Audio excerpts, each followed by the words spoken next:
Only I came to my husband's funeral, not our son, not our daughter, not a single grandchild. Just me, standing by his coffin while the cold wind whipped through the chapel courtyard, as if even the weather couldn't bear to stay. The funeral director looked uncomfortable, eyes flicking between the empty seats and my face. He cleared his throat once, then again. "Would you like us to wait a few more minutes, Mrs. Holloway?" "No," I said. "Start." George would have hated a delay. He was punctual even in his last days, taking pills by the clock, watching the evening news at 6 sharp, folding his slippers side by side before bed. A man of habit, a man of dignity, and now a man laid to rest alone. I sat in the front row, all 5 chairs around me empty. The pastor recited scripture without conviction. The flowers were too bright, the casket too polished. I couldn't stop thinking how George would have laughed at the fuss, and then glanced around, frowning, asking where the hell the kids were. Where were they? A message had come that morning. Our son, Peter, sent a one-liner. "Sorry, Mom, something came up, can't make it." No explanation. No call. I imagined him at his office, or more likely, on a golf course with clients, pretending not to feel the weight of the day, pretending his father's death was just a small event in a busy calendar. Our daughter, Celia, hadn't messaged at all. She'd left a voicemail 2 days earlier, breezy as a spring wind. "Mom, I really can't cancel my nail appointment, and you know how anxious I get with reschedules. Tell Dad I'll visit him next week." Next week. As if dead men wait. After the service, I walked alone behind the pallbearers. I didn't cry. Not because I wasn't grieving. I had been grieving for months. But because there's a kind of sorrow so deep it sits motionless inside you, like an anchor. And that day, I was already buried under it. The cemetery was nearly deserted. One old groundskeeper watched from a distance, hand resting on a spade. The coffin was lowered. The prayers whispered. Dust met wood. Wood met silence. I stood a while after the others left. My heels sunk slightly into the earth, and I felt the wind catch my coat. The headstone would be placed later.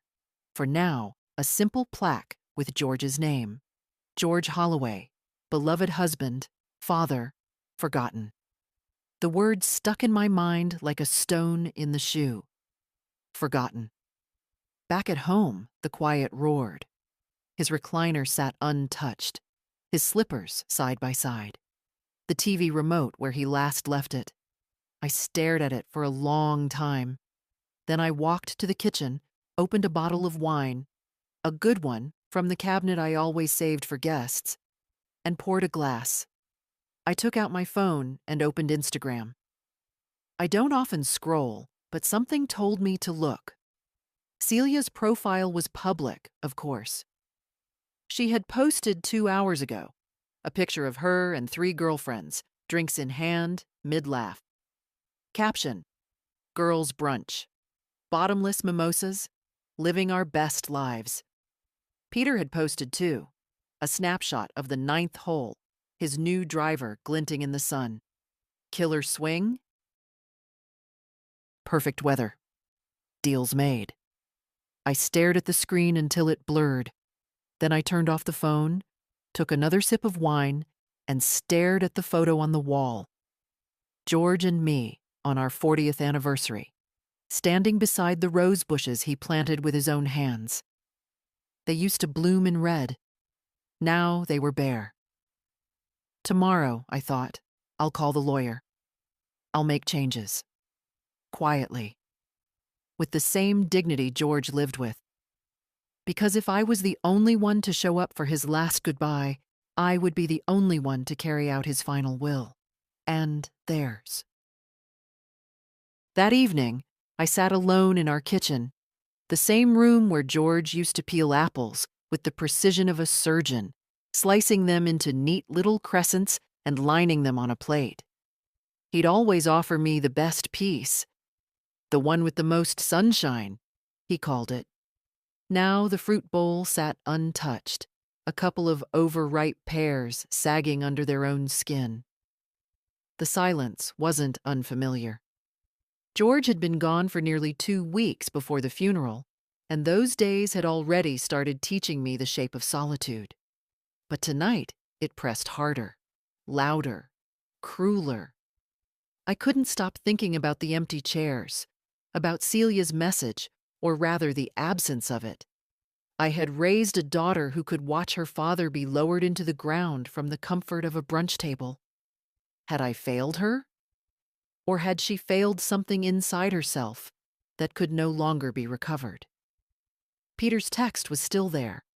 No punctuation, no warmth. Just a flat rejection in black and white. Something came up. Was it shame? Indifference? Or the kind of casual cruelty you don't even recognize until it's too late? I poured another glass of wine, not out of sorrow, out of clarity. I walked down the hallway to our bedroom, opened the top drawer of George's desk. His things were still organized the same way. Envelopes, spare keys, an old stamp book. I reached behind the files and pulled out the folder I kept hidden behind everything else. Thin, neat, sealed with a rubber band. It was labeled Estate. Inside were copies of our will, a list of beneficiaries, our instructions for what should happen to the house, the car, the accounts, even the antique clock George's grandfather had brought from Dublin. Everything had been prepared, reviewed by our lawyer 2 years ago, with love and foresight. I sat on the edge of the bed and opened the file. Peter was listed as co-beneficiary of the main investment account, the one that held nearly $300,000, accumulated over a lifetime of work and frugal choices. He and Celia were both included in the house transfer clause. Even the lake cabin, the one they never visited anymore, but always asked about when taxes came due, was earmarked for them. I held the pages in my hand, my fingers trembling, not from age, from something deeper. Betrayal has a pulse, and mine was thudding in my ears. I rose and walked to the closet, pulling out a canvas storage bin. Inside were all the old photos, family reunions, birthdays, holidays, George holding the kids when they were small, me on the porch, laughing, Celia tugging at my sleeve, Peter asleep in George's lap, a book fallen open across his chest. We were once a family, and maybe I had been too naive to see how far that family had drifted. Maybe love doesn't erode in a storm. Maybe it fades like wallpaper in the sun, quietly, until one day you no longer recognize the pattern. I picked up a photo of George and Peter fishing. Peter must have been 12. George had his arm around him, pointing at something in the water, his smile full and soft. That man had deserved more than an empty chapel. I put the photo down. Then I picked up the phone. It was nearly midnight, but I didn't care. I called Thomas Fields, our lawyer. It went to voicemail, as expected. I left a message anyway. Thomas, it's May Holloway. I need to revise my will. Urgently. Call me in the morning. I ended the call and stood for a long moment by the window. The moonlight touched the top of the rose bushes outside. They had withered since George passed, not from neglect, but as if in sympathy. I knew I should prune them, give them room to bloom again, but not tonight. Tonight, I let the old petals fall. Tomorrow, I would begin cutting out what no longer belonged. The lawyer's office smelled like old books and eucalyptus polish, the kind of place where time felt dense and silence had a particular weight. Thomas Fields had known George and me for over 30 years. He handled our first mortgage, George's business license, the deed to the lake house, and eventually our estate plan.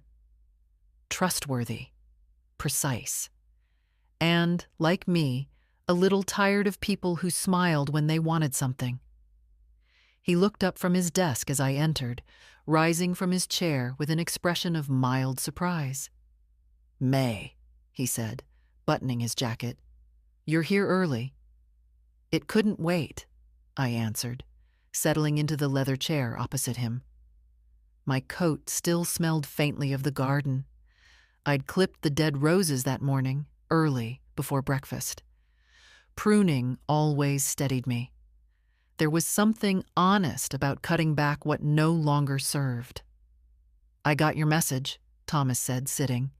"You said you want to revise your will?" "Yes," I said. "Peter and Celia are to be removed. Entirely." He paused, not out of shock, but out of care. "Are you sure?" I looked him in the eye. I buried my husband alone. Our children didn't come. Not a call, not a flower. They were busy. I placed my hands calmly on the table. "They don't deserve a dime." Thomas gave a slow nod. "Then we'll draft a full amendment." "You want to remove them from every provision?" "Yes, the accounts, the house, the cabin, everything." "Understood?" He opened a legal pad and began to write in tidy lines. "Do you want to redirect the assets to someone else?" I thought of Ethan, my grandson, Celia's boy, the only one who ever visited without needing something, who mowed my lawn in July not because he was asked, but because he said I shouldn't be sweating out there, who brought me library books and asked my opinion on them, who once said, "Grandma, I like talking to you more than to kids my age." I took a breath. "Yes," I said. "I'd like to set up a trust. For Ethan. I want him to have the house, the cabin, and the remainder of the estate. I want it structured carefully, protected from his parents' reach." "That can be arranged," Thomas said, with the kind of dry professionalism I appreciated. "We'll create an irrevocable trust in Ethan's name. He won't have full access until he's 30, unless for education or medical expenses. Does that sound acceptable?" "It sounds perfect."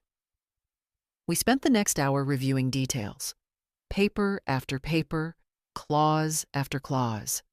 I didn't flinch. When you've buried your husband with your own hands and stood beside an open grave without a child in sight, a stack of legal documents doesn't scare you. Nothing trivial can reach you after that. As we neared the end, Thomas looked up from his desk again. "May, I have to say, this isn't something many people your age do so cleanly. Most want to forgive, to keep the peace." "I've kept the peace for 80 years, I said quietly, "and it buried me long before it buried George." He didn't ask any more questions. By the time I left the office, the sun was just beginning to stretch across the sidewalk. I stood outside a moment, letting the October air hit my face. I wasn't sad. I wasn't angry anymore either. I was simply done. Done waiting for my children to be people they never intended to become. Done mistaking duty for love. Done writing checks with my heart and expecting anything in return but silence.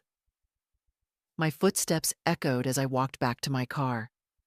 The leather seat felt warmer than usual. I sat there for a moment, hands on the wheel, watching people bustle by on the street. A woman passed with her daughter, holding hands, sharing a laugh. I didn't envy them. I just noted the scene. Like an old song I used to like but no longer played. That night, I slept without the TV on. Without a book. Without George's old sweater folded beside me like it had been since the hospital. The silence was still there, but it didn't hurt. Not anymore. The file cabinet in the hallway had 3 drawers, all labeled in George's steady block print. House, taxes, family. The last one was mine. I opened it slowly, the metal groaning a little, as if reluctant to give up its ghosts. Inside, folders upon folders, receipts, copies of checks, letters from banks, old Christmas cards tucked in between loan agreements. I had kept everything, not out of obsession, but because I believed in clarity. Paper doesn't lie, and that drawer had enough truth to light a forest fire. I sat down at the kitchen table, set the folder labeled Peter, Education and Business to one side, and opened Celia, Home and Lifestyle. The handwriting was mine. Neater years ago, still legible now. I started reading. A $15,000 check dated 2003. Celia's wedding. It's a small ceremony, Mom. We just want a nice venue. That venue had chandeliers and lobster rolls and a string quartet. A $7,800 transfer, 2007. The roof's leaking, Mom. The baby's crib got soaked. I paid it within an hour. $12,000 in 2011. New braces for Ethan. $5,000 in 2013. He wants to go to summer robotics camp. It's a big deal, Mom. A year later, when Celia called crying because her husband had been laid off, I sent another $20,000. No questions asked. You always save us, she whispered on the phone. We don't know what we'd do without you. I believed her. Peter's folder was thicker. $25,000. Seed money for a sure-thing startup that fizzled out in under 6 months. George warned me not to send it. I sent it anyway. A used car, a down payment, 3 semesters of grad school. I paid for hospital bills when his second daughter was born, and insurance when the first broke her arm. When Peter fell behind on taxes, I wrote a check and told no one. Looking at it all now, line after line, I wondered when exactly I had turned into their safety net. Or maybe it had always been that way, and I was just too willing to be wrapped around their falls. Not once did they ever refuse my help. But they had refused to come say goodbye to their father, and that was not something paper could fix. I put the files back into the cabinet, except one.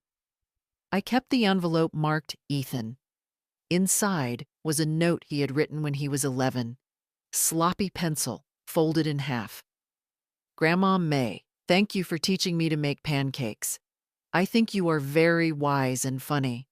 One day I will take care of you like you take care of me. I held the paper for a long time. He was 19 now. I didn't know if he remembered writing that letter, or if it still meant anything to him, but I did. I had meant to be fair, to divide things equally. That's what people say, don't they? Be fair. Don't play favorites. But what if fairness wasn't sameness? What if fairness meant giving your legacy to the one person who saw you, not as a bank, but as a human being? George used to say, legacy's not what you leave, it's who you leave it to. I used to think he meant financially. Now I know he didn't. The house felt smaller that day, not because it had changed, but because I had started seeing it without the clutter of memory. For years, I kept every trinket the kids ever gave me. Handmade cards, macaroni picture frames, glittery mugs. But love isn't in objects, it's in actions. And lately, their actions had all said the same thing. You are useful, not valuable. That afternoon, I packed up 3 cardboard boxes with the kids' old gifts. Not to throw away, not yet. Just to make space. Space for something else to grow. That night, I didn't drink wine. I didn't need courage anymore. I made tea. Real tea, the kind George liked. Loose leaves in a proper pot, steeped just right. I carried it to the living room and sat in the quiet, legs tucked under me, the smell of bergamot soft in the air. And for the first time in a long while, I felt the beginning of peace. The call came just after noon, a voice I hadn't heard in months. Soft, almost tentative. Grandma? Ethan. I closed the ledger in front of me. I'd been reviewing the utility bills, preparing to close out some services on the lake cabin, the one Peter never used but always called an asset. It wasn't an asset anymore. Not to him. "Hello, darling," I said, careful to keep my voice steady. "Everything all right?" A pause. Then, I heard about Grandpa. I'm sorry I didn't call sooner." I waited. Not because I wanted to punish him, but because I needed to hear whether the next words were genuine. "I didn't know he passed until 2 days ago," Ethan said quickly. "Mom never told me. She said he was sick, but not that he was gone." I sat very still. "He passed almost 3 weeks ago, Ethan." "I know," he whispered. "I'm sorry." For a moment, neither of us spoke. I heard something in his silence. Not guilt, exactly, but grief. The real kind. The kind you can't fake. "I wanted to come see you," he added. "If that's okay." I exhaled. Of course it's okay. He arrived an hour later, taller than I remembered, a little unshaven, smelling faintly of clean laundry and stress. He hugged me the way young people do when they're not sure if they're still welcome. One arm, slightly unsure, then all in once they realize you don't pull away. I didn't pull away. We sat in the living room. I poured him lemonade, and he looked around like the house was both familiar and different. That's how grief feels, I suppose. You recognize everything, but it no longer belongs to the same world. "I missed his funeral," he said, "and I'll never forgive myself for that." "You weren't the one who chose to miss it," I said gently. He looked at me then. Really looked. "Did Mom really not come?" I nodded once. He didn't say anything, just stared down at the coaster under his glass, running his thumb along its frayed edge.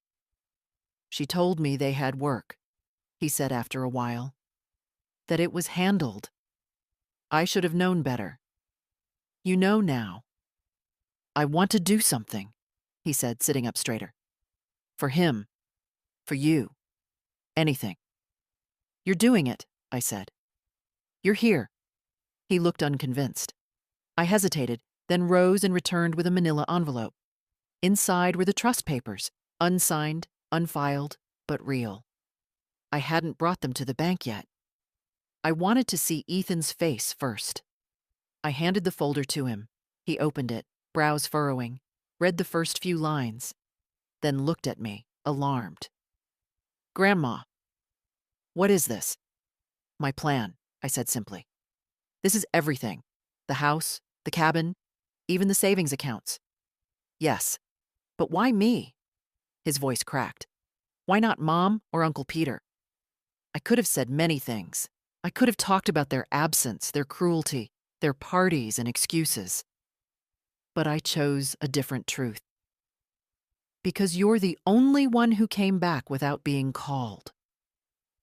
He stared at the papers, then set them down gently, as if afraid to break something. "I don't know what to say," he murmured. "You don't have to say anything. Just remember who you are. And remember what love looks like when it's real." His eyes were wet now. He wiped them with his sleeve, like he used to when he was a boy and didn't want anyone to see he was crying. We sat there for a long time, not speaking, just being. The way George and I used to sit in the evenings, two people who didn't need to fill the air with sound to feel close. As he was leaving, Ethan turned to me at the door. "If I come over next weekend, could we make pancakes again?" I smiled, full and soft, for the first time in days. "We'll even use the good syrup." Celia showed up the next morning. I knew she would. Not because she missed me, not because she needed comfort, but because I had stopped answering her messages. She arrived without warning, the tires of her black SUV crunching the gravel too fast, like she was late for something more important. She didn't knock, just walked in, like she always used to, like the house still belonged to her in some invisible way. "Mom," she said, dropping her oversized handbag on the hall table. "I've been trying to reach you." I didn't get up. I was folding laundry, slowly, deliberately, matching socks like it was the most important task in the world. "I've been busy," I said. She scoffed softly. "Busy with what?" I didn't answer. She walked into the kitchen, poured herself a glass of water without asking, and leaned against the counter like she owned the walls. "So," she said, "is it true?" I looked at her. "What are you referring to?" She tapped her nails against the glass. "Ethan said you're changing your will." I finished folding a shirt and placed it neatly in the basket. "I am." "To exclude Peter and me?" "Yes." Celia laughed, short, bitter. "Are you serious? After everything we've done for you?" "Everything you've done?" I looked up at her now, folding done, hands still. "You didn't come to your father's funeral, Celia. You didn't send flowers. You didn't call. You didn't even ask." "I had an appointment." "Yes," I cut her off. "Your nails, and then brunch. I saw the photos." She blinked, but didn't deny it. "You want to talk about what you've done for me?" I continued. "You sent me grocery lists, bills, school payments, mortgage requests, and I paid them, quietly, without asking for anything. That's what family does," she snapped. "Helps each other." "No," I said softly. "That's what mothers do, and I did. For years." She fell silent. "Your father built this home with his bare hands. He didn't have much, but he had pride. He taught you that respect is measured in actions, not words. And you couldn't give him 2 hours for a goodbye. That's not fair, isn't it?" She stared at the floor. "So you're really cutting us out, just like that?" "No," I said. "Not just like that. I spent the last 20 years giving without receiving. I buried my husband alone. I sat beside his grave and waited for my children. They never came. That's not just like that. That's a lifetime." She folded her arms, trying to appear composed, but her mouth was tight. "You're punishing us." "No, Celia. I'm freeing myself." "And giving everything to Ethan?" I said nothing. She laughed again, this time higher pitched. "He's a kid. What does he know about responsibility? He knows how to show up." The silence that followed was thick. I thought she might cry. I thought she might shout. Instead, she picked up her bag. "Well," she said, adjusting her sunglasses, "I hope this makes you feel powerful." "No," I said calmly. "It makes me feel peaceful." She left without another word. I waited until I heard the car pull away before I picked up the trust papers from the dining table and set them beside the folded laundry. Later that evening, I found a letter on the doorstep. No stamp, no envelope, just paper creased and smudged. "You don't understand what it's like to balance everything. We tried our best. Maybe we failed. But cutting us out like this isn't the answer." I read it twice, then folded it in half and placed it in the drawer marked miscellaneous. Because that's what it was now, just another piece of paper, too little, too late. Peter came the day after. He didn't barge in like Celia. He knocked, twice, waited, then knocked again. I opened the door slowly, already knowing he wouldn't come alone. And he didn't. Behind him stood Meredith, his wife, wearing her usual stiff smile and a scarf too expensive for the weather. She nodded at me like I was a stranger she'd agreed to meet as a favor. "Mom," Peter said, his voice calm, rehearsed. "Can we come in?" I stepped aside. He looked around the house like someone walking through a museum of a life they no longer recognized. I led them to the sitting room. They didn't take off their coats. "I heard from Celia," he began, "and from Ethan." "I imagine you did." He cleared his throat. "I think there's been some confusion." I said nothing. Meredith crossed her legs delicately, the diamonds on her finger catching the afternoon light. "We understand this is a difficult time, May. Emotions run high after a loss." I looked at her. "You didn't come to his funeral either." She blinked. "I had a client dinner. Very important deal. International." Peter shifted. "Mom, listen. I should have called. I should have come. But I didn't know how to." "I thought maybe—" "No," I interrupted. "You thought maybe if you ignored it long enough, it would become someone else's grief." He looked away. "I waited," I continued. "I sat in a room built by your father's hands, alone, while they lowered him into the ground. And not one of you showed up." Peter opened his mouth, but Meredith put a hand on his knee. "A signal. Let her speak. We understand you're upset," she said, "and it's your right to change your will. But let's be reasonable. Ethan is a child. He's 19. Yes, but he's not experienced. He doesn't know how to handle a trust or manage a property. He could be manipulated." I raised an eyebrow. "By whom?" Meredith didn't flinch. "By people who know he's inherited something valuable. Like you," I thought. Peter tried again. "Mom, I know I've disappointed you. I know I haven't been the best son. But you have to admit this is a bit extreme." "No," I said softly. "What's extreme is abandoning your father. What's extreme is living your life as if the people who raised you are disposable." He swallowed hard. "So that's it? You're just cutting us off?" "You cut yourselves off. I'm just acknowledging the fact." Meredith stood. "This could get complicated, May. Legally." I met her gaze. "It won't. The paperwork's clean. My lawyer's good. And I've had time to think." Peter looked older than I remembered, thinner at the temples, eyes hollow. "I thought you forgave people." "I do," I said. "But forgiveness doesn't mean access." They didn't argue after that. They stood, thanked me with forced politeness, and left. Only after the door closed did I feel the tremor in my hands. Not fear, not doubt. Release. I sat by the window for a long time, watching the last light bleed out of the sky. The roses were almost bare now. Winter was close. George would have said, "They'll bloom again." And they would. But not for everyone.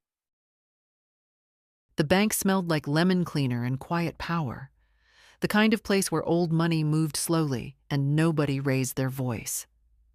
I hadn't been inside in nearly a year, but they remembered me. "Mrs. Holloway," the receptionist said, standing immediately. "Mr. Jansen will be right with you." I nodded politely and waited by the tall windows overlooking Main Street. Outside, people moved through their errands, heads down, busy. Inside, the world felt still, like something important was always just about to happen. Mr. Jansen, Richard, came out a minute later, as sharp as ever in his tailored suit. He looked like someone who'd never spilled coffee in his life. "May," he greeted warmly, shaking my hand. "I was surprised by your message." "Good," I said. "Surprise is good." He smiled, unsure, and led me to his office. Glass walls, a walnut desk, a single framed photo of his dog. George would have liked that. One honest face in a room full of finance. "I understand you want to make some changes," he said, opening my account file. "I already made them," I replied. "I'm here to ensure they're carried through without delay." He looked over the notes, eyebrows lifting as he read. "You've revoked all linked transfers, removed Peter and Celia as beneficiaries, set up an irrevocable trust in Ethan's name. That's a significant shift." "I'm a significant woman," I said. He chuckled. "Yes, you are." I leaned forward slightly. "I want safeguards, Richard. Ironclad. No appeals. No family representatives twisting his arm 5 years from now when they realize what they lost. We can structure the trust to prevent that. The disbursements will be controlled, contingent on educational use, housing, or healthcare until he's 30. After that, full access, but still protected. Would you like a co-trustee?" "No," I said. "Ethan can have a financial advisor if he wants one, but the decisions are his. I trust him more than I trust lawyers." That wasn't a slight against Richard. Just a truth. He adjusted his glasses. "You understand this can't be undone easily." "I don't want it undone. We went through everything. Signatures, dates, final confirmations. It felt like building something. Not a house, not a business. Something quieter, stronger. A boundary that wouldn't bend with guilt or grow soft with time." Before I left, Richard folded his hands on the desk. "May, if I may ask, and you can absolutely tell me it's none of my business, but are you doing this out of anger?" I considered the question. "No," I said. "I'm doing it out of clarity." He nodded slowly. "That's rare." "No," I said again, more gently this time. "It's just late." When I stepped out into the afternoon light, it felt different, cleaner somehow. Lighter. Across the street was a coffee shop George and I used to visit after errands. I hadn't been there in years. The place had changed. Younger staff, louder music. But I walked in anyway and ordered a cappuccino. I sat near the window, watching the street. A woman in her 30s walked by, pushing a stroller, her coat flapping open in the wind. She looked tired, determined, familiar. I sipped my coffee slowly. No phone in my hand, no urgency. Just a cup, a chair, a full hour that belonged to no one but me. They always said this stage of life would be quiet. They didn't say how loud the peace could feel. Lorraine Campbell lived 2 houses down and had done so since 1972. She and I weren't the type of women who called each other best friends, but we'd shared enough cups of tea and traded enough knowing glances over our fences that the silence between us had become a kind of language. She knocked around 5, carrying a tin of lemon shortbread and her usual gentle nosiness. "I saw Peter's car here yesterday," she said as soon as I opened the door. "Did he bring flowers or just excuses?" "Neither," I said, stepping aside to let her in. "He brought his wife. And a suit." "Oh," she said, and that one word was drenched in judgment. We sat in the living room, and I poured her tea, chamomile for her, strong black for me. She placed the tin between us on the coffee table and didn't open it yet. She waited. "I told them," I said, "everything. That they're out of the will, that Ethan is the only one who ever came back without being asked." Lorraine let out a long breath. "About damn time." I looked at her. "I'm sorry, May," she said, softening, "but I've watched you chase their approval for years. Babysitting when you had your own doctor's appointments. Writing checks while they took cruises. Smiling when they forgot birthdays. I kept thinking, she'll snap one day. And thank God you finally did."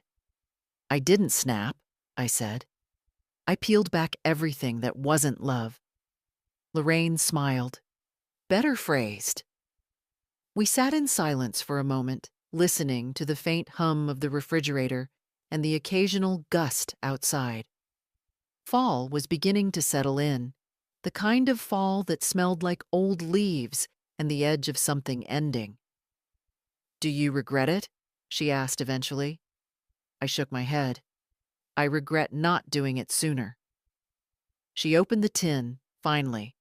The shortbread was perfect. Crisp edges dusted with sugar, buttery and soft in the middle. We each took one and chewed thoughtfully. "You know," she said, "my niece tried to get me to sell this house last spring. Said it was too much for me. That I should move to one of those senior villas near the lake." "Everything's done for you, Auntie," she said. "Laundry, meals, even group outings." "And what did you say?" "I said I'd rather die in a house full of chipped mugs and my own silence than live in a place that smelled like bleach and other people's boredom." I laughed, a small, real laugh that came up from somewhere steady. Lorraine leaned in. "You and I, we come from a generation that knows what endurance costs. We wore our spines down, raising people who think love is measured in gifts and gratitude is optional." I nodded. "You're not cruel, May," she added. "They'll say you are. They'll whisper about how she cut off her own children. But what they won't say is that you were also the one who kept them afloat through every storm, even when they didn't bother to ask if you were drowning." I blinked hard, but nothing fell. We talked for another hour about her garden, the state of the neighborhood, the squirrels chewing on her gutter again. When she left, I hugged her longer than usual. That night, I didn't turn on the television. I pulled out an old letter George had written to me during his first business trip, tucked into a drawer I hadn't opened in years.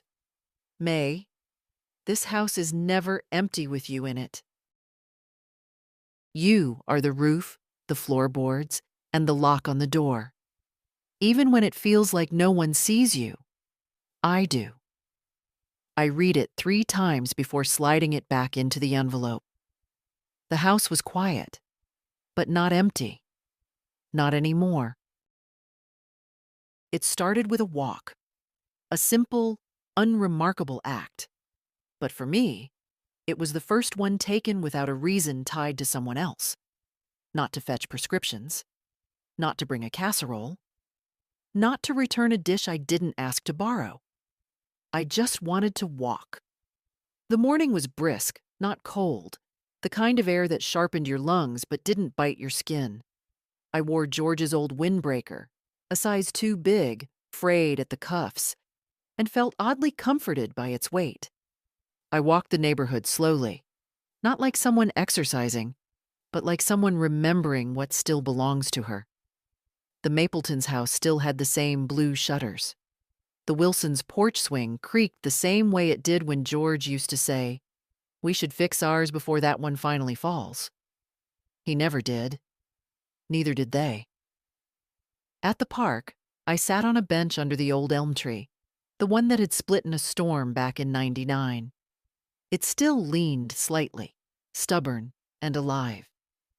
Across the path, 2 young mothers pushed strollers, chatting about sleep training and preschools.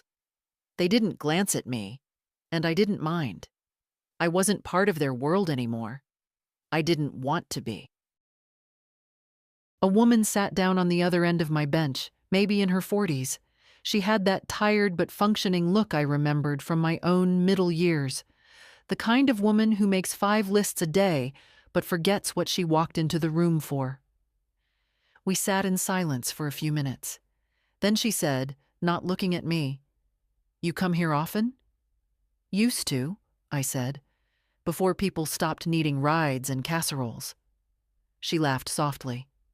"That sounds nice." We didn't exchange names. We didn't need to. "I'm here to clear my head," she said. "My daughter told me yesterday that she doesn't think she wants kids. Said she's not sure she sees the point." I raised my eyebrows. "What did you say?" I told her I didn't see the point of her 5 tattoos, but I managed to keep that to myself. I smiled. You didn't keep it to yourself, though, did you? She laughed again, more freely this time. No, I didn't. We talked for 15 minutes, about nothing important and everything that mattered. She left first, waving a little. I watched her disappear around the curve of the trail, and I felt something strange in my chest. A small opening, like the cracking of a long frozen door. That night, I made dinner just for myself. Not quick food, not leftovers. A full meal. I set the table, used the good dishes, lit a candle. I played the radio softly in the background. The same station George liked, even if they talked more than they played music now. And I ate in silence. Not lonely, but alone. There's a difference. Afterward, I walked into the den and looked around. The room had always been George's space. Papers, books, half-finished crossword puzzles. I hadn't touched much since he passed, but tonight I did. I dusted, opened the windows, aired it out. Then I sat at his desk and wrote a letter to myself. Just a few lines. You are not invisible. You are not a burden. You are not required to earn peace through exhaustion. I folded the paper and tucked it into the drawer beside his last crossword. Half done.